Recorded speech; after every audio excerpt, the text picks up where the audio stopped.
Ang Conqueror's Haki, na kilala din bilang Supreme King Haki, ay ang pinaka-rare na form ng Haki. Naiilan lang ang mga pinanganak na mayroon nito. Dahil hindi katulad ng Armament at Observation Haki, ang Conqueror's Haki ay hindi maaaring matutunan sa training. Ang mayroon lang nito ay ang mga nilalang na pinanganak na mayroong quality ng isang King o Supreme Rulers. Ang Conqueror's Haki ay tinuturing na mapanganib na threat at kinoconsider na highly valuable asset ng mga malalakas na grupo na katulad ng Marine Admirals at ng mga Yonko. At para maliwanag na ang Haki talaga ang pinakamalakas na power system, ay sinabi sa atin ni Oda sa pamamagitan ni Kaido na hindi Devil Fruit kundi Haki ang defining factor para kayanin ng isang tao na makonquer ang karagatan. Dahil Haki ang pinakamalakas sa lahat. Kaya alamin natin kung sino ba talaga ang pinakamalakas na Conqueror Haki user sa mundo ng One Piece. Kaya ano pang hinihintay mo? Balutin mo na ng Haki ang daliri mo. At pindutin mo na ang subscribe button na yan para makapag-umpisa na tayo.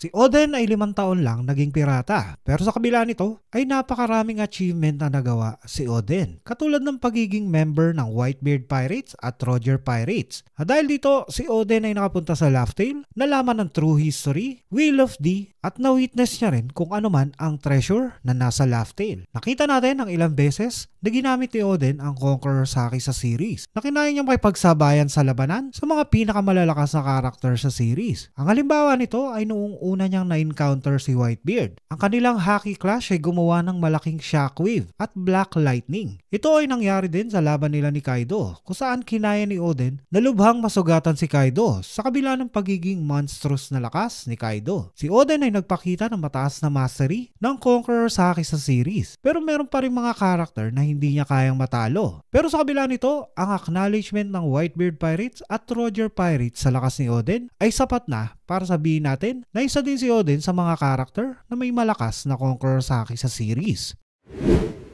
Si Rayleigh ay ang former first mate ng legendary pirate king crew na Roger Pirates. At si Rayleigh din ay isa sa pinakamalakas na karakter sa mundo noong prime niya. Kahit ilang taon lang lumipas mula noong prime ni Rayleigh, ay nakita pa din natin ang lakas at mastery niya sa paggamit ng Conqueror's Haki. Una natin ito nakita noong sa Baudi Arc, noong pinatumba niya ang maraming tao sa auction house. Nakita natin na kayang atakihin ni Rayleigh accurately ang mga target niya gamit ang Conqueror's Haki. Si Rayleigh ang maaaring sabihin na mayroong isa sa pinakamataas na kaalaman at expertise tungkol sa paggamit ng Haki sa mundo ng One Piece. Ito ay nakita natin nung tinrain ni Rayleigh ang newbie at walang kaalam-alam sa Haki na si Luffy. Pero sa loob lang ng halos 2 taon ay naging isang malakas na Haki user si Luffy dahil sa training niya kay Rayleigh. Noong Fishman Island arc ay kinayang in-knockout ni Luffy ang 50,000 members ng New Fishman Pirate gamit ang kanyang Conqueror's Haki. Pero ayon kay Oda, kung nandoon si Rayleigh ay 100k Fishman Pirates ang kayang mapatumba ni Rayleigh. Pero ayon kay Rayleigh, ngayon na matanda na siya ay madali na siyang hingalin sa labanan na hindi na siya sinlakas noong prime niya at hindi rin siya confident na kaya niyang talunin si Blackbeard kung naglaban sila. Si Charlotte Linlin na mas kilala sa tawag na Big Mom ay isa sa pinakamalakas na karakter sa mundo ng One Piece. Bilang former Emperor of the Sea ay may kakayahan ding gumamit si Big Mom ng 3 form ng Haki. Unang pinamala si Big Mom ang kanyang Conqueror's Haki noong wedding ni Sanji at Pudding, kung saan pinatumba niya ang tao na tinatanong ang relasyon niya kay Mother Carmel. At noong nawasak ang photo ni Mother Carmel ay nag-release ulit ng malakas na Conqueror's Haki si Big Mom na naging dahilan para mawala ng malay ang karamihan ng bisita sa wedding. Kaya din ni Big Mom gamitin ang advanced application ng Conqueror's Haki sa pamamagitan ng pag-infuse nito sa parte ng katawan niya at sa kanyang weapon na gagamitin niya sa pang-atake. Ang infused Conqueror's Haki attack ni Big Mom ay sobrang pinapalakas ang bawat atake ni Big Mom. Kasabay pa nito ay mayroon din siyang malakas na physical strength at armament Haki na nagiging dahilan para maging halos invincible si Big Mom sa labanan. Ang magandang halimbawa nito ay noong kinalaban ni Big Mom si Kaido sa Onigashima, kung saan ang clash ng kanilang Conqueror's Haki ay lumikha ng napakalaking shockwave na nahati nito ang ulap. Kahit natalo na si Big Mom ni Kid at Law, ay wala pa rin makakapag-deny na isa pa din si Big Mom sa mga mayroong pinakamalakas na Conqueror's Haki sa series.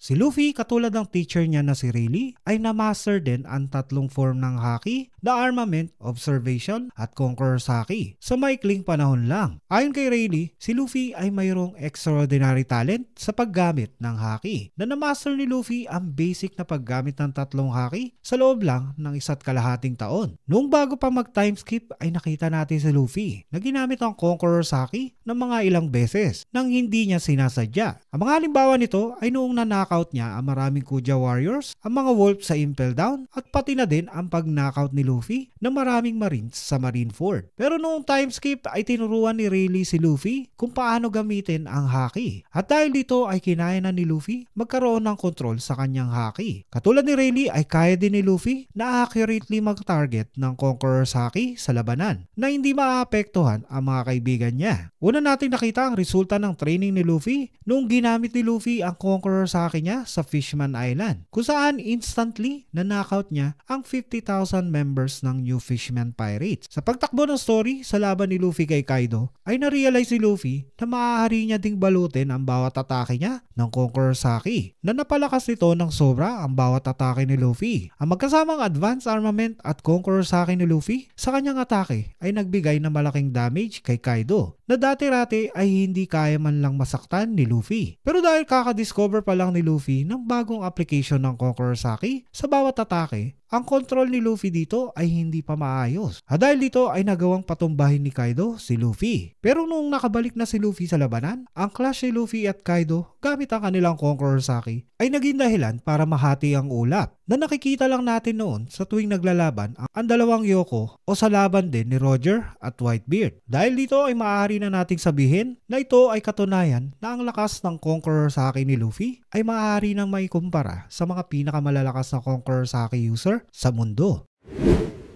Bilang former Emperor of the Sea, si Kaido ay isa sa pinakamalakas na pirate na naghari sa New World. Si Kaido ay may mataas na mastery sa paggamit ng Conqueror's Haki. Ito ay nakita natin nung nakipaglaban siya kay Big Mom, saan ang clash nila ay gumawa ng malaking shockwave at tumati sa ulap. Si Kaido ay kaya ding mag-release ng malakas na burst ng Conqueror's Haki na kayang makadamage ng paligid at mapatalsik ang mga kalaban. Kagaya ng mga karakter na nabanggit natin sa list, si Kaido ay may kakayahan ding gumamit ng advanced application ng haki sa pamamagitan ng pag-infuse nito sa kanyang katawan o weapon na gagamitin niya sa pag-atake. Ang pag-infuse ni Kaido sa kanyang Haseikai ng Conqueror's Haki kasabay ng kanyang natural physical strength ay napapatumba ni Kaido ang mga malalakas na karakter sa series sa pamamagitan lang ng ilang atake.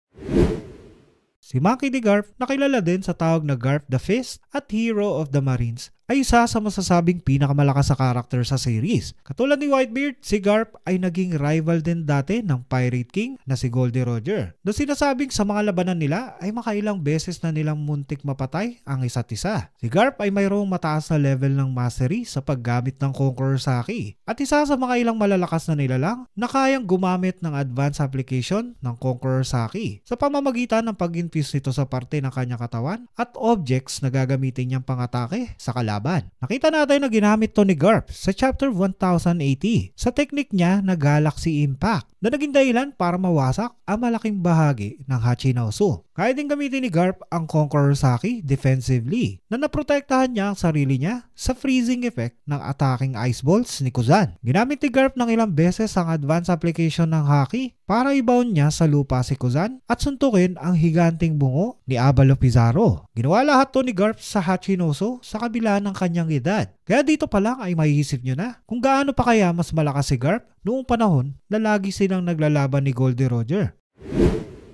Edward Newgate o mas kilala rin sa tawag na Whitebeard ay ang sinasabing the strongest man in the world at isa sa pinakamalakas na pirate sa history. At noong nabubuhay pa si Whitebeard ay siya ang may pangalawang pinakamataas na bounty sa mundo na 5 billion and 45 million berries. Sa kasamang palad, dahil sa sakit ni Whitebeard ay hindi natin nakitang pinamalas ni Whitebeard ang lakas ng kanyang Conqueror's Haki noong bago mag-time skip. Pero noong nakita naman natin ang flashback noong prime ni Whitebeard ay nalaman natin kung gaano kalakas talaga ang Conqueror's Haki niya. At ito ay nakita natin nung ginamit niya to laban kay Oden at pati na din kay Roger. Ang pinakamalinaw na halimbawa ng lakas ng Conqueror's Haki ni Whitebeard ay noon sa chapter 966. Doon kilalaban niya ang kanyang rival na si Goldie Roger. Dito ay pinakita ang lakas ng clash ng Conqueror Saki ni Roger at Whitebeard na hindi lang nahati ang ulap sa langit, kung hindi na-clear ito. At gumawa ito ng shockwave na nagpatalsik din ng maraming bagay palayo sa isla. Kaya ding i-infuse ni Whitebeard ang kanyang Conqueror Saki sa kanyang weapon na Muraku Mugiri na sobrang nagpapalakas sa bawat atake niya. Nalaman natin ang sobrang lakas ni Whitebeard noong prime niya na maaaring kaya niyang taluhin ang kahit sinong karakter sa series.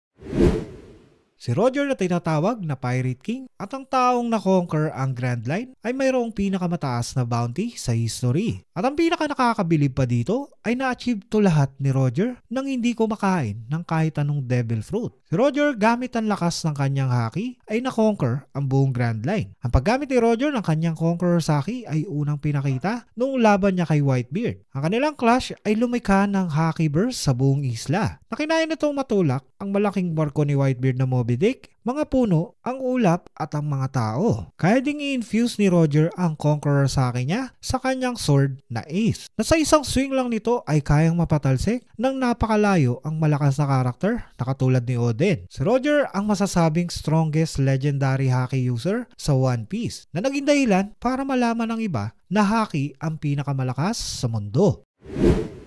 Sa series, si Shanks ay pinapakita na isa sa pinakamalakas na user ng Conqueror Saki sa mundo. Kay Shanks natin unang nakita ang paggamit ng mysterious power na Conqueror Saki nung in-intimidate niya ang Sea King sa isang tingin lang na naging dahilan para maduwag at tumakas ang Sea King. Ang sumunod ay noong pumunta si Shanks sa barko ng Whitebeard Pirates. Dito ay kinaya ni Shanks na patumbahin ang maraming member ng Whitebeard Pirates na mga veteran pirates na kayang makasurvive sa New World. Pinakita din na na-damage din ang ilang parte ng barko ni Whitebeard dahil sa lakas ng puwersa ng haki ni Shanks. Noong nag-clash si Shanks at Whitebeard, ang haki nila ay humati sa ulap. Maaaring ito ay sapat ng dahilan para sabihin na si Shanks ang pinakamalakas na nabubuhay na Conqueror Saki user sa series. Pero pagdating ng Wano Arc ay napabilib na naman tayo sa lakas ng haki na taglay ni Shanks. Dito ay nag-release ng Conqueror Saki si Shanks para pigilan si Admiral Green Bull na tuluyang makapasok sa Flower Capital ng Wano. Ang pinaka-nakakabilib pa dito ay napakalayo ni Shanks kay Green Bull noong ginawa niya to. Si Shanks ay nasa barko niya noong inatake niya ng Conqueror Saki si Green Bull. Ang mastery na to sa paggamit ng Conqueror Saki na pinamala si Shanks ay hindi pa natin nakita na ginawa ng kahit sinong karakter sa series. Kahit si Jinbei at Yamato ay sinabi na monstrous ang lakas ng haki nang matake kay Green Bull. Kaya ding mag-infuse ng Conqueror Saki ni Shanks sa kanyang sarili at kanyang weapon na Griffon. Kahit na nakita natin na kaya din tong gawin ng ibang karakter, ang paggamit ni Shanks ito ay lubhang mas malakas kaysa kahit sinong karakter. Ito ay pinamalas ni Shanks noong tinalo niya si Kid at Killer sa pamamagitan lang ng isang atake na infuse ng Conqueror Saki. Ito ay nagawa niya kay Kid at Killer sa kabila ng kakayahan nila na kayanin ang mga atake ni Big Mom at mga homies nito noon sa Wano. Ang isa pang advanced Conqueror Haki technique ni Shanks ay ang observation killing, kung saan nakokontrol ni Shanks ang presence niya na nagiging dahilan para mapigilan ang future sight ng target niya. Kaya sa ngayon, si Shanks ang masasabi natin na mayroong pinakamalakas na Conqueror Saki sa mundo. At ang paggamit niya ng parehas na atake ng former captain niya na si Roger na Divine Departure ay katunayan lang na nalampasan na ng apprentice ang kanyang master. Ilagay nyo din sa comment kung sino sa tingin nyo ang pinakamalakas sa paggamit ng Conqueror Saki. At ang mga ibang karakter na sa tingin nyo ay dapat nasama sa pinakamalakas na Conqueror Haki sa mundo ng One Piece.